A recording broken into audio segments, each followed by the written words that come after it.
Shalom, salam jumpa para pejuang kehidupan di channel Sekolah Kehidupan, sekolah yang tidak ada tamat-tamatnya.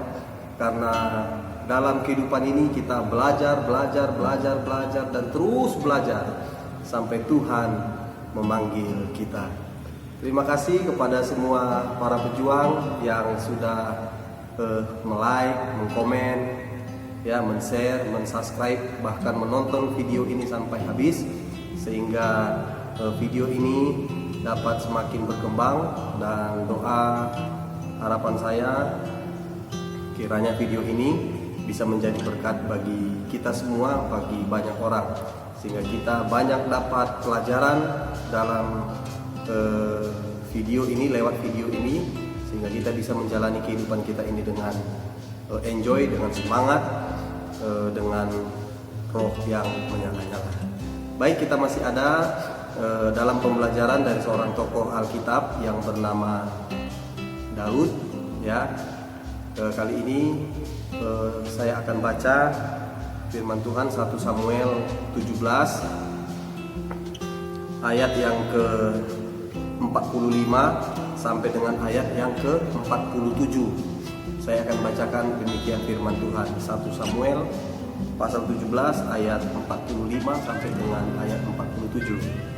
Tetapi Daud berkata kepada orang Filistin itu, "Engkau mendatangi aku dengan pedang dan tombak dan lembing, tetapi aku mendatangi engkau dengan nama Tuhan semesta alam, Allah segala barisan Israel yang kau tantang itu. Hari ini juga Tuhan akan menyerahkan engkau ke dalam tanganku, dan aku akan mengalahkan engkau dan memenggal kepalamu dari tubuhmu. Hari ini juga aku akan memberikan mayatmu dan mayat tentara orang Filistin kepada burung-burung di udara dan kepada binatang-binatang liar, supaya seluruh bumi tahu bahwa Israel mempunyai Allah, dan supaya segenap jemaah ini tahu bahwa Tuhan menyelamatkan bukan dengan pedang dan bukan dengan lembing, sebab di tangan Tuhanlah pertempuran, dan Ia pun menyerahkan kamu ke dalam tangan kami." Luar biasa, ya. Inilah yang membuat Daud menjadi pribadi yang berkenan di hati Tuhan, ya. Bahwa Daud punya kesadaran yang tinggi, bukan di dalam fasilitas, ya. Letak sebuah kemenangan itu ada di dalam tangan Tuhan, ya. Daud tahu betul itu, sangat-sangat tahu. Karenanya Daud bilang kepada Goliat, ya, karena Goliat kan datang dengan fasilitas perang yang luar biasa, ya, ketopong, baju perisai, baju jirah, perisai, tombak, lembing, ya, pedang, ya, baru penutup kakinya dari tembaga. Nah, itu berbicara fasilitas pertempuran, ya, alustista, ya kan, peralatan perang, kira-kira begitu. Nah, Daud bilang kepada Goliat, ya, dia bilang letak kemenangan itu tidak di fasilitas perang. Bagi Daud, kemenangan sebuah pertempuran itu ada di dalam tangan Tuhan.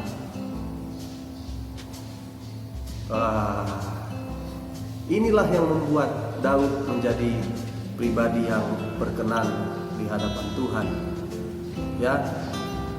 Dia percaya, dia tahu, ya, walaupun dia dengan fasilitas apa adanya, ya, fasilitas dia hanya beberapa batu dasar dari sungai, 5 batu, hanya diambilnya 5 batu yang agak licin dari dasar sungai dengan sebuah umban. Alat ini, umban ini, ali-ali ini, itu adalah peralatan dia menggembalakan kambing domba. Artinya itulah fasilitas yang dia miliki sehari-hari, ya. Dan fasilitas sehari-hari ini yang dimiliki oleh Daud ini, itu juga lah yang dibawa dia ke medan pertempuran. Sementara Goliat fasilitas perangnya, waduh, alustistanya luar biasa, ya. Tetapi Daud, dia bilang kepada Goliat, dan pada ayat yang ke-47 juga ditekankannya, dan supaya segenap jemaah ini tahu bahwa Tuhan menyelamatkan bukan dengan pedang dan bukan dengan lembing, sebab di tangan Tuhanlah pertempuran. Artinya dia suarakan itu bukan hanya di depan Goliat, tetapi dia suarakan itu di depan segenap bangsa Israel yang sudah mulai kehilangan keyakinan atau yang sudah mulai lupa bahwa segala sesuatu yang ada di kolong langit ini ada dalam genggaman Tuhan. Nah, jadi Daud mengingatkan kembali, ya, Daud mengingatkan kembali. Nah, ketika dia maju dengan fasilitas biasanya yang ada pada dia, yaitu ali-ali atau umban, ya, dia berani, nggak takut dia. Coba kalau kita sekarang, ya kan, buka usaha, contoh, bagaimana mau buka usaha? Buka usaha, orang sana modalnya bagus, orang sana modalnya lokasinya strategis, peralatannya canggih, apanya semua, pokoknya fasilitas orang tuh buka usaha hebat. Nah, sementara kita apa? Cuman gubuk reok. Usaha kita apa? Cuman gerobak sorong. Ya, dengarkan pelajaran kehidupan hari ini, ya, di sekolah kehidupan, ya. Dengar, ya. Fasilitas tidak menentukan kita berhasil atau tidak berhasil. Keberhasilan kita itu ditentukan oleh Tuhan. Karena setiap keberhasilan itu ada di dalam genggaman Tuhan. Yang menjadi persoalannya, apakah kita menjadi pribadi yang berkenan di hati Tuhan? Kalau kita sudah menjadi pribadi yang berkenan di hati Tuhan, percaya, sadar, yakin, mengandalkan Tuhan terus dalam hidup kita, maka apa yang tidak mungkin bagi manusia, tidak ada yang mustahil bagi Tuhan. Kan nggak mungkin orang kecil lawan orang besar yang kalah, orang kecil yang menang. Kalau logika manusia ini kan nggak mungkin, nggak logika gitu. Tapi dengar, ya, ikut Tuhan memang perlu logika. Tetapi ingat, dalam situasi tertentu, ikut Tuhan itu terkadang di atas logika. Ya. Ya, sekali lagi, ya. Ikut Tuhan memang perlu kita gunakan logika kita. Tetapi situasi-situasi tertentu dalam hidup ini ada kalanya ketika kita ikut Tuhan itu di atas logika kita. Itulah yang sudah dicapai oleh Daud. Dia mengikut Tuhan sudah di atas logika. Kalau logika prajurit-prajurit Israel gak menang lah, orang kecil lawan orang besar, gak menang lah. Fasilitas perlengkapan perangnya, wah gak mungkin lah. Ini alatnya alat kuno, yang sana alatnya mutakhir, canggih gitu, gak mungkin. Nah, mereka lupa, mereka melupakan Tuhan. Sementara Daud tidak, mengutamakan Tuhan, mengutamakan Tuhan. Dia pergi berperang, dia bawa nama Tuhan.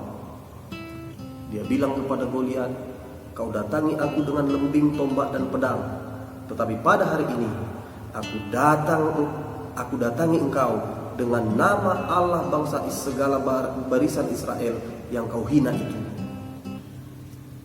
Dia datang dengan nama Tuhan.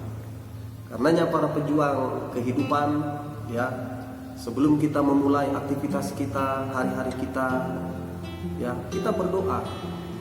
Tujuan berdoa pagi itu apa?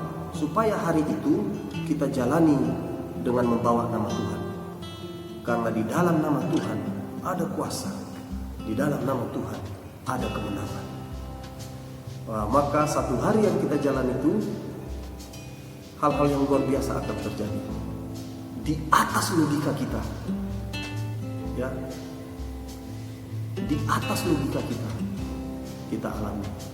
Karenanya mengawali pagi doa, tujuannya kita datang memanggil Tuhan, memanggil nama Tuhan, ya, kemanapun kita, ya, memasuki rumah doa, panggil nama Tuhan, memasuki tempat bekerja baru, memasuki usaha baru, memasuki perkebunan baru, pokoknya seluruh aspek hidup kita, ya, setiap hari, setiap kita melangkah, panggil nama Tuhan, bawa nama Tuhan, nama yang punya kuasa. Inilah yang membuat Daud berkenan di hati Tuhan. Dan ketika Tuhan berkenan kepada seseorang, maka hal-hal yang di atas logika akan terjadi. Tetap semangat para pejuang kehidupan, ya, tetap kita andalkan Tuhan, ya, tanamkan di dalam hati kita bukan fasilitas yang menentukan keberhasilan kita, tetapi perkenanan Tuhan, ya, bukan prestasi, bukan kepintaran, bukan pangkat, bukan jabatan kita, bukan kekayaan kita, ya, yang membuat kita bisa menjalani kehidupan kita ini, ya, tetapi perkenanan Tuhan. Kalau Tuhan sudah berkenan kepada seseorang, maka hal-hal yang di atas logika akan dialami, akan dirasakan. Karenanya Alkitab berkata, apa yang tidak pernah kita lihat, apa yang tidak pernah kita dengar, apa yang tidak pernah timbul di dalam hati kita, itulah yang disediakan kepada orang yang mengasihi Tuhan. Demikianlah pelajaran kehidupan kali ini. Sampai ketemu di pelajaran kehidupan berikutnya. Shalom. Tuhan Yesus memberkati kita.